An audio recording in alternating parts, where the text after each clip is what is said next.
All right, welcome back, everybody. This is Mr. Bonhomme, another math video. This time we are talking about making estimates, and the way that we make estimates is by rounding, either to the nearest 10 or nearest 100. That's what we do in third grade.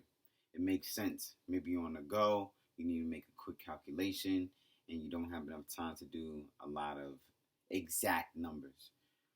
A lot of strategies that we use in the classroom to visually understand rounding is by using some vertical number lines. And I'll show you. Don't get scared off. Take your time. Watch the video. It'll be okay. You got this. Here we go. Let's say I'm going to use the number 74, and I want to round that.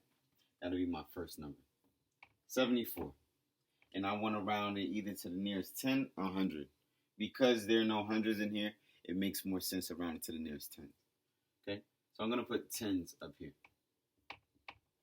Cool. Check this out. Now, I don't know what to put on my number line. And I don't know what to actually do. But I know I need to round 74 to my nearest tens. First, I need to identify how many tens are actually already in 74. Most students know how to decompose. They'll take the ones out. This is a 4. And what they have left is a 70. If you cross out the ones, you know that you have a 70 left. 70 will come down and be our bottom endpoint. So we know what the tens before, and I'm not talking about 74 minus 10, but a multiple of 10. 10, 20, 30, 40, 50, 60, 70, 80, 90, 100. The multiple of 10 before 74. Okay? So it's 70. Now the next 10 after 70, or the 10 right after 74, is just 70 plus 10, which would be 80. Now I know 74 is between 70 and 80. First step, find the bottom endpoint. Second step, find the top endpoint. Third step, we need to find the midpoint. We know that between 70 and 80, that'll be 75. 75. Between each 10 is a 5. So 75. That's the third step. The next step, our fourth step, is to put this number, 74, on our number line. Where's it going to go? I can easily check that 74 is less than 75 and it's more than 70. So let's say I want to put it over here. Let's put a star. Right, 74. Cool. But I'm not done yet because I'm trying to round this to the nearest tens.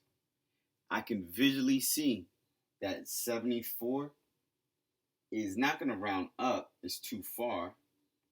But it is below this midpoint, so it needs to round down to 70.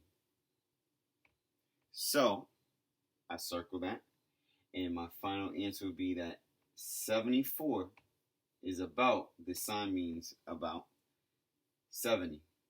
And that is the final answer if I'm trying to round to the nearest tens. Now, what does it look like if I'm trying to round to the nearest hundreds? Well, let's get a 3-digit number, and we'll find out right now.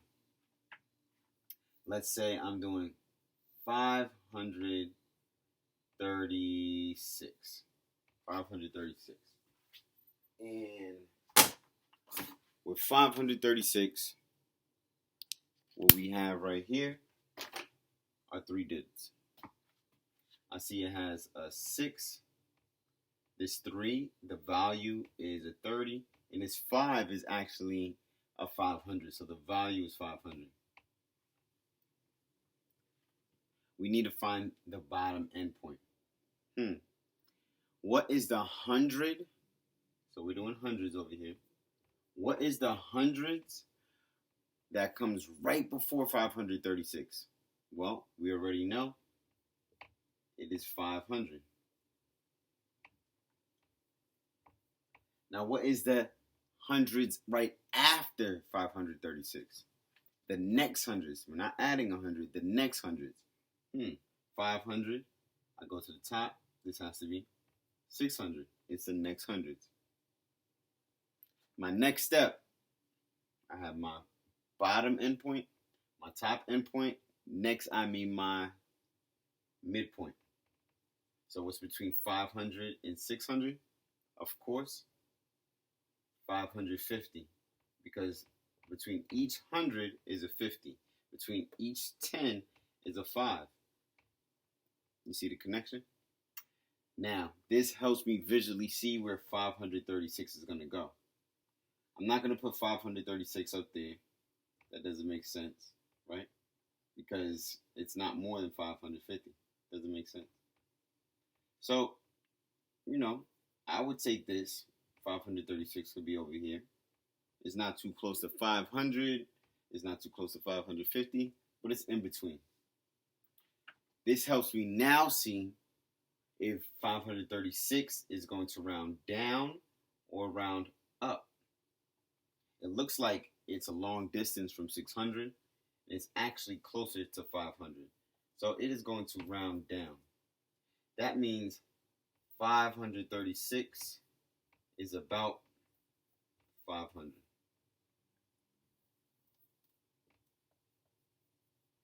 So I know this was a lot. There are a lot of steps with rounding and vertical number lines, but it's a real helpful tool, and it is also evidence. It's not guessing. It's actually showing and supporting the math. So answers are important, but they are not the math. This right here is the math, and we have the answers. So if you need, rewind the video. You can watch it again. This is Mr. Bonon. You got this. Peace.